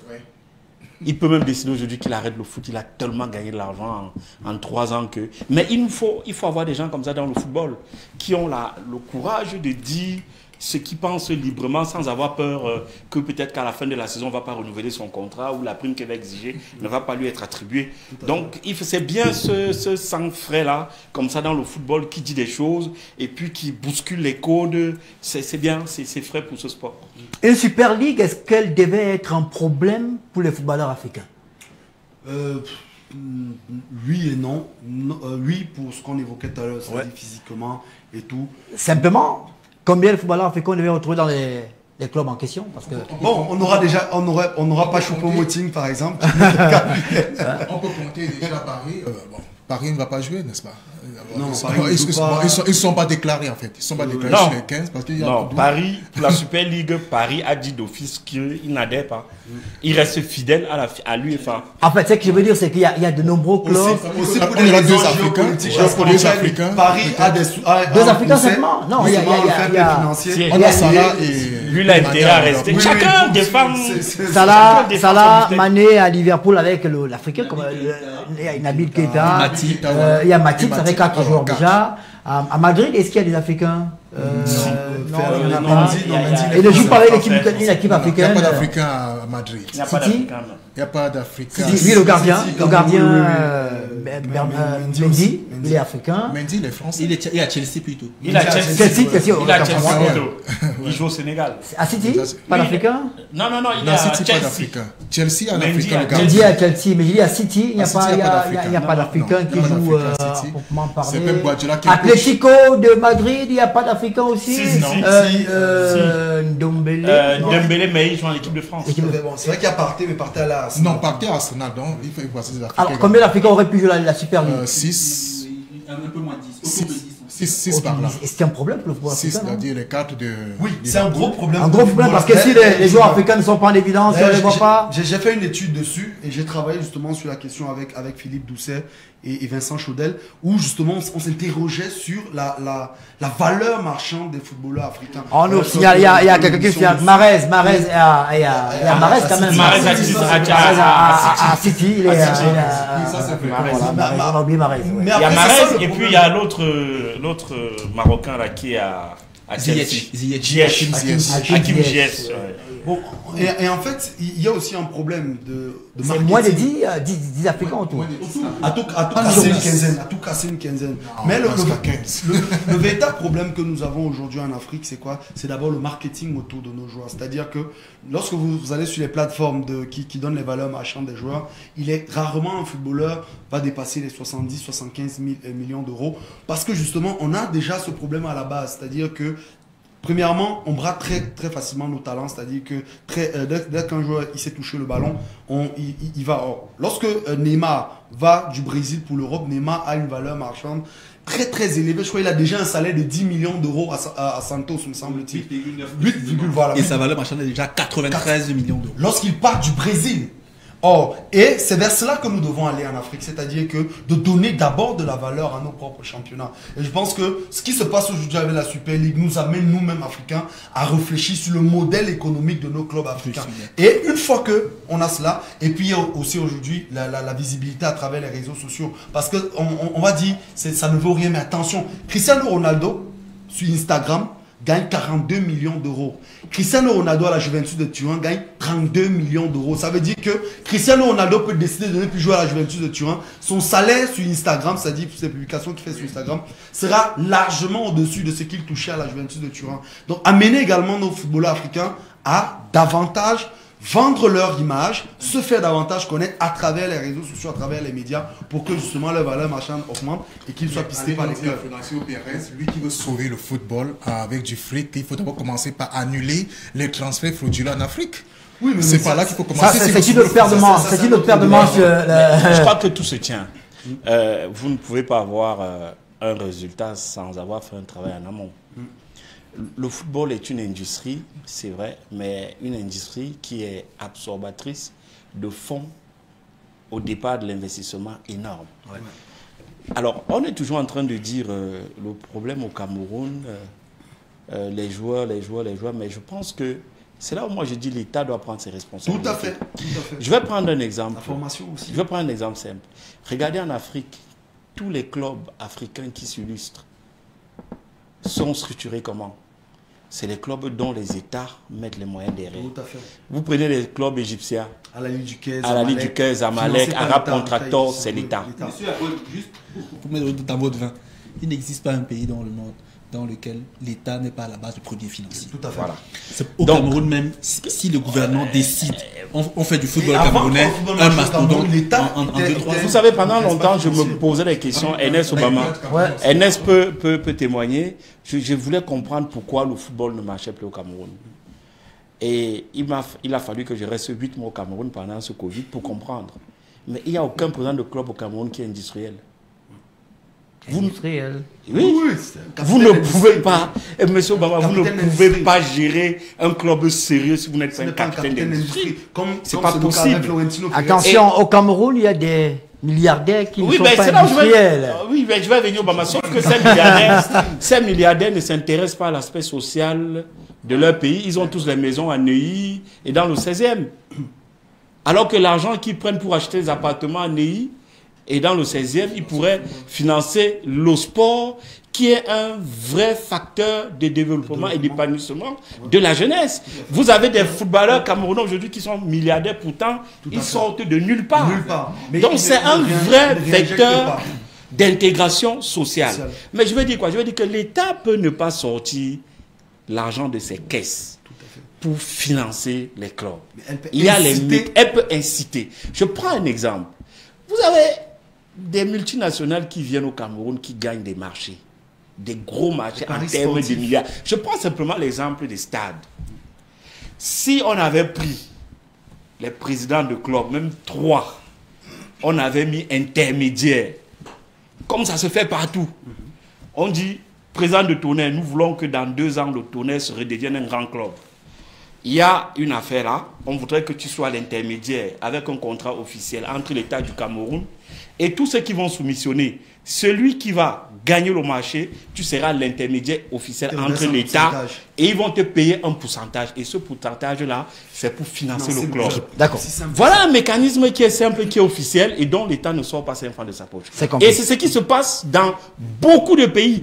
Regardez l'OL. Je ne vais pas...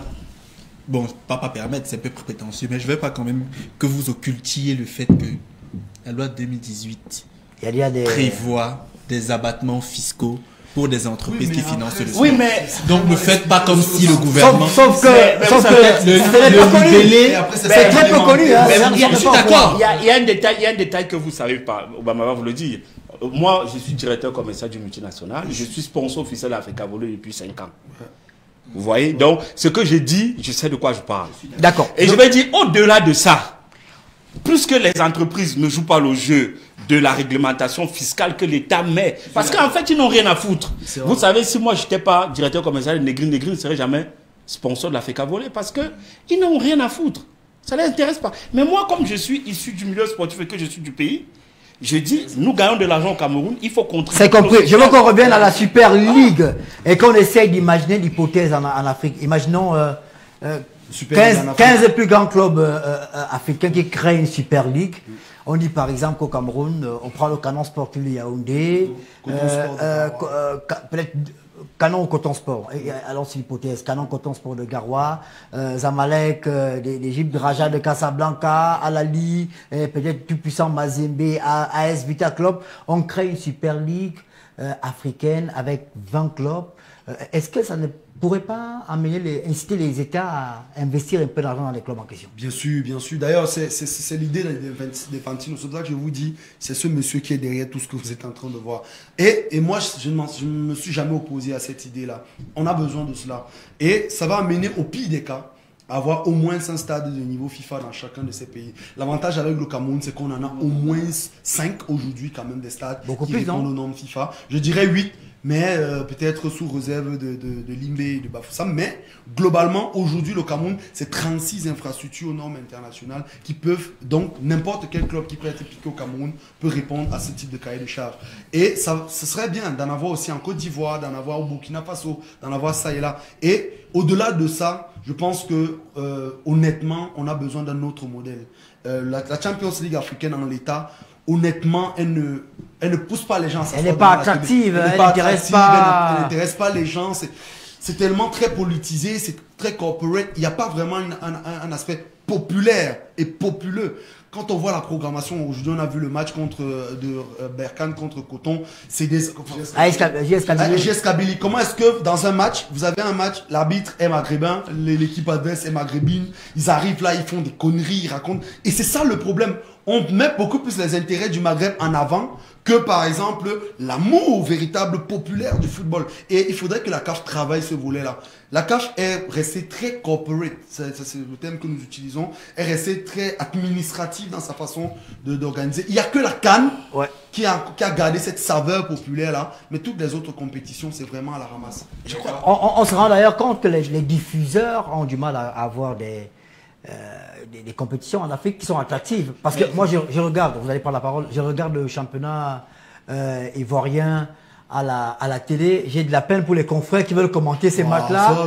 Ils passent le temps à crier. Parfois, quand le ballon ne va même pas vite, quand il n'y a rien à voir, pratiquement. Ce n'est pas du tout intéressant. C'est bien que vous parliez de ça, M. Obama, parce que je pense que sur ce sujet, même, je pense qu'il y a beaucoup de choses à redire. Moi, je travaille beaucoup sur la Côte d'Ivoire et je pense que les autorités camerounaises devraient même poser la question à Canal, aux dirigeants de Canal. Pourquoi les Camerounais payent pour la diffusion du championnat ivoirien? Il n'est pas de meilleure qualité que le nôtre. Non, Ernest, c'est sérieux. Vous croyez qu'ils payent les droits du championnat ivoirien avec quoi? Je vais vous indiquer le bureau de Canal au Cameroun. Cameroun a le plus grand nombre d'abonnés en zone. Oui, et je vais vous dire une chose. Le championnat du Cameroun est de meilleure qualité que celui de Côte d'Ivoire. Mais c'est une question politique. D'accord. Et c'est là où je dis qu'il faut que les politiques aussi prennent leurs responsabilités et qui disent à Canal, si vous financez, mais Ernest, nous sommes en train de parler. On parle du championnat. On parle de l'argent. La diffusion, c'est l'argent. D'accord. Aujourd'hui, je pense que la presse camerounaise a joué son rôle. Elle a mis la pression.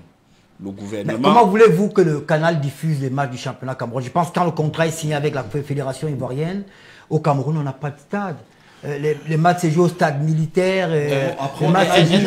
Je pense qu'aujourd'hui, vous avez vu la fédération, parce qu'on ne va pas faire un procès à Canal, alors que nous, on avait des problèmes par le passé. Aujourd'hui, la CRTV a signé avec la fédération. Il y a des stades partout. Mais regardez, le match aujourd'hui, Canon de Yaoundé contre Colombe de Samblima, il s'est joué où? Il s'est joué à Mbankomo, au centre. Je pense que tout est perfectible. Tout ça peut s'arranger. Moi, je pense qu'aujourd'hui, la presse camerounaise doit continuer à jouer son rôle qui joue si bien. Parce que la première victoire est longue. Les infrastructures, le Cameroun aujourd'hui est l'un des pays qui, en Afrique, qui a le mieux. Je pense qu'on peut dire qu'on a les meilleures infrastructures. Il serait vraiment dommage que ces infrastructures-là ne soient pas suivies par un championnat et des clubs qui sont structurés. Structurés, tout à fait. Maintenant, pour structurer les clubs, vous ne pouvez pas avoir des joueurs qui ne vont pas vouloir partir en fin de saison s'ils sont continuellement maltraités. Mais si vous traitez bien vos joueurs, beaucoup n'auront plus envie d'aller ailleurs. Mais pour ça, M. Obama, il faut mettre des mécanismes qui permettent à certains dirigeants de clubs d'avoir des revenus leur permettant d'entretenir leurs joueurs. Regardez Tout-Puissant Mazembe. Comment Tout-Puissant Mazembe est devenu un grand club? D'accord. Mais c'est parce que le président Kabila, un moment, avec Moïse Katumbi, se sont mis d'accord. Ils ont dit, toi, tu t'occupes plus de politique, mais je te donne tous les business que tu veux. Et il en a fait un club qui était capable d'aller chercher les gars en Europe. Parce qu'il faut le dire. Merci. D'accord. On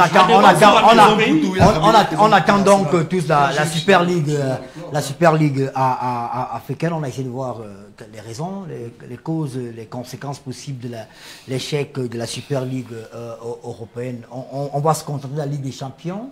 Il y a des supporters de Paris sur le plateau? Oui, moi. Paris? Non, moi je suis Marseillais. Marseillais. Mais pour la Ligue des Champions, vous n'avez pas une équipe Non, je suis Marseillais. Marseillais n'a pas notre club. On est Marseillais. Madrilène peut-être? Vous vivez à Paris, vous supportez quelle équipe? À la base, je suis Marseillais, mais je pense que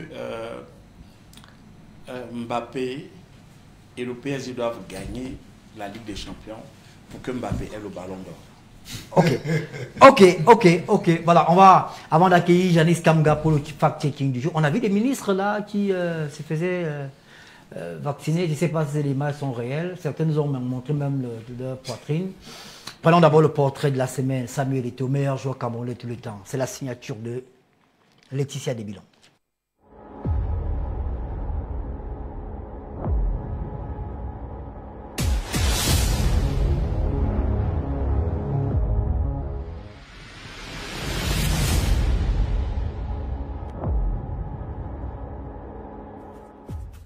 Samuel Eto'o, fils, un buteur né, un footballeur dans l'âme, une légende pour l'Afrique et le monde.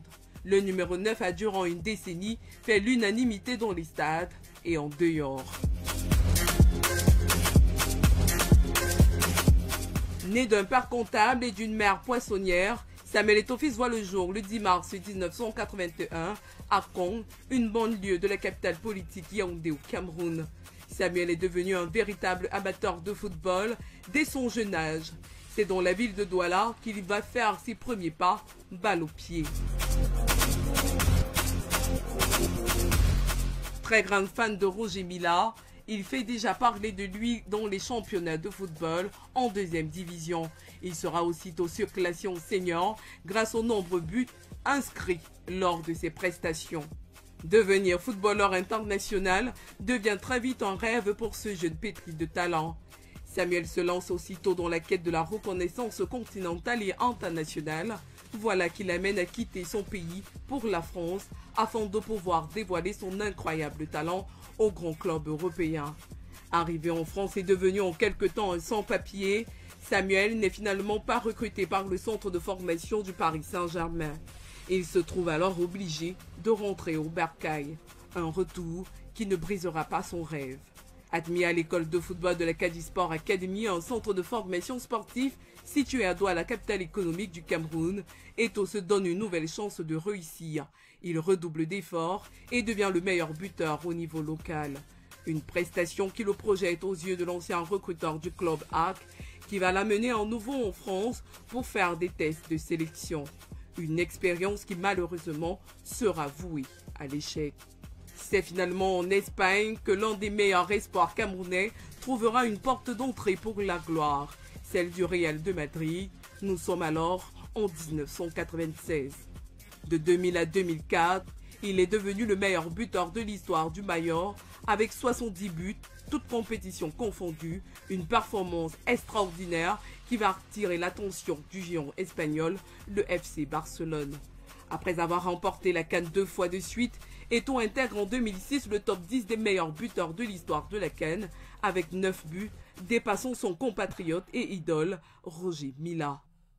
Mais c'est lors de la CAN 2008 qu'il a inscrit à jamais son nom dans l'histoire du football africain en devenant le meilleur buteur de l'histoire de la Coupe d'Afrique des Nations avec 16 buts. En 2009, au sein du Barça, Eto'o est élu meilleur neuf de l'histoire du club et l'un des meilleurs buteurs de l'histoire du FC Barcelone. En 2011, il est transféré dans le championnat russe au sein de l'équipe caucasienne du FC Antima Kashkala et en 2013, il rejoint Chelsea Football Club. En 2014, il s'en va à Everton FC, puis à UC Sampdoria en 2015. L'Antalya Sport de 2015 à 2018 et puis le Qatar FC en août de la même année. Il raccroche finalement ses crampons en septembre 2019 à l'âge de 38 ans. Tout au long de sa carrière, il a lutté contre le racisme dans les stades.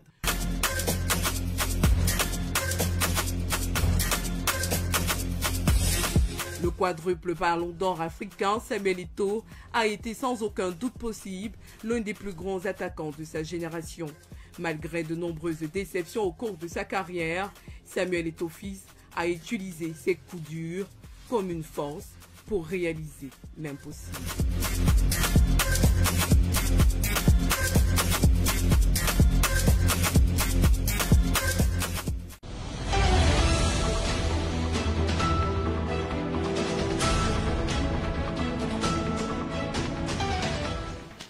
Samuel Eto'o-Fils, quel talent. Si on vous demandait de parler de Samuel en un mot, je crois que... Franck Gislain. Extraordinaire. Extraordinaire. Bernard. Le boss. C'est deux mots. Non, vous savez, je suis Babimbi comme Samuel Eto'o. Donc un seul mot, c'est insuffisant. Ah, voilà, d'accord. Il me faut toute une bille pour parler de Samuel Eto'o. On va faire le fact-checking du jour avec Janice Kamga. Janice, bonsoir. Bonsoir Ernest, bonsoir aux panélistes que nous avons le privilège de recevoir ce soir. Vous avez les couleurs de la Jamaïque aujourd'hui, je me trompe peut-être. Les couleurs du Cameroun, oui, vert et jaune. Il n'y a pas de noir sur le drapeau du Cameroun. Allez, on parle d'abord de Samuel Eto'o encore. Et depuis quelques jours sur la toile, il y a une folle rumeur qui circule. Samuel Eto'o pourrait jouer la CAN 2022. C'est incroyable, n'est-ce pas? Samuel Eto'o sera-t-il de retour parmi les lions indomptables du Cameroun lors de la prochaine Coupe d'Afrique des Nations. C'est ce qu'affirment des publications partagées depuis ce début de mois sur les réseaux sociaux. Pourtant, il n'en est rien. L'avant-centre camerounais, à la retraite depuis 2019, n'a pas prévu de retrouver les terrains de football, encore moins au sein de la sélection nationale. Depuis, le web journal Sport News Africa, à l'origine de ce fake news, a fait une deuxième publication mettant cela sur le compte d'un poisson d'avril, même si les internautes et fans du Grand Neuf n'y ont vu que du feu. Cette infox est donc un canular. Rappelons que la prochaine Coupe d'Afrique des Nations est prévue au Cameroun du 9 janvier au 6 février 2022. Si Basson Samuel à la CAN, ça serait bien, non? Ça serait bien parce que l'équipe actuelle, on a comme une sorte de pénurie de stars. On a Manicré qui est notre numéro 9. Manicré ben disons. C'est notre numéro 9. Vous connaissez que l'équipe nationale est dans la rue. Oh non, un peu de respect pour Manicré quand même. Elle n'est pas dans la rue. On a quand même vu Assomo, comment il s'appelle Assomo, c'est ça? Ako Assomo qui n'est pas mal. Il y a Lamkel Zebo dans Belgique qui fait de belles choses. Il y a d'autres. Ok, on parle de notre prodige du foot, je l'aime bien, Rodrigo. Il s'est blessé et on prétend qu'il arrête. C'est vrai?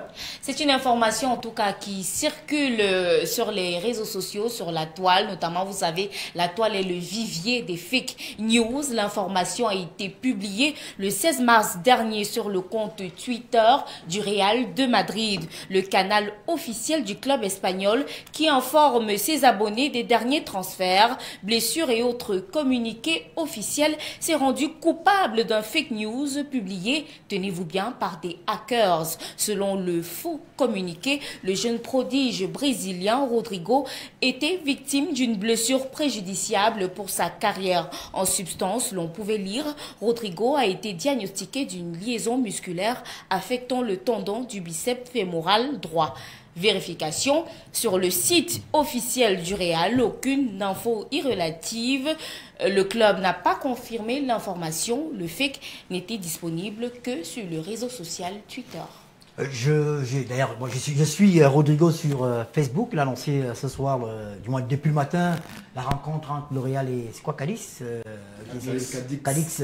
J'espère que Benjamin donnera le score de ce match qui doit déjà être achevé. Il faut rappeler qu'il a été acheté quoi, à 17 ans à 48 millions d'euros. 48 millions du Brésil. C'est fou. C'est fou le foot. Il y a par contre Valverde qui a acheté à 400 000 euros. C'est incroyable alors qu'il est l'un des meilleurs actuellement. Voilà. Je peux faire Rodrigo à Vinicius déjà en passant. Tout à fait. Il me semble que Vinicius parfois il est très fantaisiste.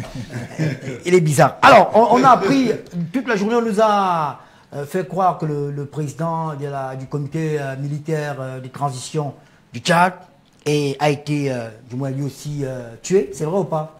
Alors, il faut dire que dans le cadre du fake news, nous assurons aussi le follow-up de l'actualité politique en cours actuellement au Tchad voisin. Alors, l'information est fausse. Début de matinée mouvementé en raison des rumeurs de coup d'État au Tchad. Les publications sont allées bon train, se succédant dans des scénarios aussi fous les uns que les autres. Selon celle-ci, Mahamat Idriss Déby, président du Conseil militaire de transition, aurait été abattu à cause de son implication présumée dans la mort de son père, ou encore que des coups de feu avaient été entendus au Palais Rose suite à une dispute entre les frères Déby. Seulement, il n'en est rien. Mahamat Idriss Déby a bel et bien reçu en matinée des ministres. L'on parlait à ce moment d'audience d'au revoir, mais le gouvernement de transition a finalement décidé de maintenir les ministres en fonction afin d'assurer la continuité du service public dans le pays. Le document irrelatif a été signé du porte-parole du Conseil militaire de transition, le général de brigade Azem Bernandois Agouna. Merci pour le fact-checking du jour. Est-ce qu'on a les ministres, apparemment ils sont allés se faire vacciner. On a des photos, des vidéos. On a des vidéos. Le Premier ministre, chef du gouvernement, il est plutôt élégant avec sa... C'est une chemise ou c'est un t-shirt? C'est une chemise africaine. Chemise afritude, le PM. Toujours élégant, c'est un vrai savoir, le Premier ministre, chef du gouvernement. Après, je pense qu'on a une autre vidéo. Le ministre de la Défense. Là, c'est le ministre d'État, le ministre de l'Enseignement supérieur. Il a été mon recteur à l'USC Yaoundé. Le ministre du Travail, de la Sécurité Il faut être à poil pour se faire vacciner. Je ne comprends pas. C'est quel ministre là? Difficile à dire. C'est Mbele Maïgari, le ministre de l'État également. Il y a certains ministres qu'on ne reconnaît pas du tout avec il y a des collaborateurs des également. Ministres également qui se faisaient vacciner. Voilà, des belles images de la vaccination de certains ministres. J'espère qu'on passera ici pour nous faire vacciner parce que nous aussi, on doit être... Quelqu'un vacciné sur le plateau? Non, pas encore. Quelqu'un souhaite être vacciné? Je crois que c'est la priorité pour l'instant sur les personnes âgées. Est-ce que vous allez vous faire vacciner? Moi, pas pour l'instant, parce que je ne suis pas une personne âgée, je ne suis pas intéressé. Est-ce que Raphaël peut reprendre sa place là pour qu'on finisse finalement cette émission? Raphaël, on va dire félicitations à Franck Ghislain pour l'excellent travail que vous faites dans le canon sportif de Yaoundé. C'est ce qu'il faut apporter à nos équipes aujourd'hui, cette nouveauté, cette plus-value à ces différents clubs. Grâce à vous, tellement vous vantez le canon de Yaoundé. Samedi dernier, je suis allé au stade pour regarder le match Canon Tonnerre, le derby. Très belle rencontre. Malheureusement, la pluie s'est mêlée de cette rencontre, mais néanmoins, il y avait quand même de nombreux spectateurs au stade et la rencontre était diffusée en direct par la télévision nationale. Il faut également tirer un coup de chapeau. Sur notre page Facebook. Tirer un coup de chapeau à Charles Ndongo pour cette belle initiative. Bernard Basson, on va se quitter. Merci d'avoir été avec nous. Vous êtes désormais dans nos petits papiers pour les émissions qui concernent le droit, l'économie du sport et tout cela. Avec plaisir. Maximo Tchabak. Alors, vous venez ou pas à Big News? Vous nous rejoignez ou pas? Il ne sait pas. Hein? Je ne sais pas, je suis là. Vous attendez la... je ne sais pas, que Big News. Mais je ne pense pas que c'est en live que je vais parler de ça. Raphaël, on vous remercie infiniment d'être venu nous rejoindre sur le plateau ici. Vous êtes parti de Douala pour prendre part à l'émission. C'est vrai que vous avez d'autres affaires ici à Yaoundé. Comment se porte Negri déjà? Très bien. On a l'inauguration officielle du terminal pétrolier qui sera faite le 28 avec la présence de 3 membres du gouvernement. 28 la semaine prochaine. La semaine prochaine, Big News sera là. Vous êtes invité d'ailleurs. C'est Obama qui est invité ou c'est Big News qui est invité? Les deux. Merci beaucoup, c'est noté. Mesdames et messieurs, on vous remercie d'avoir été avec nous ce soir. On espère que M. Alexander Seferin ne sera pas, il ne va pas nous créer des problèmes, nous autres supporters du Real de Madrid, et qu'on peut attendre sereinement que le Real gagne encore cette compétition cette année. Merci à Verlin Côté, à toute l'équipe de production qui était réunie derrière. Mesdames et messieurs, on vous dit infiniment et on vous rappelle une fois de plus que le meilleur, c'est ici et nulle part ailleurs. Big News 1, c'est le Tam-Tam du continent. Mesdames et messieurs, on vous souhaite une bonne soirée en compagnie de nos programmes. Bien le bonsoir.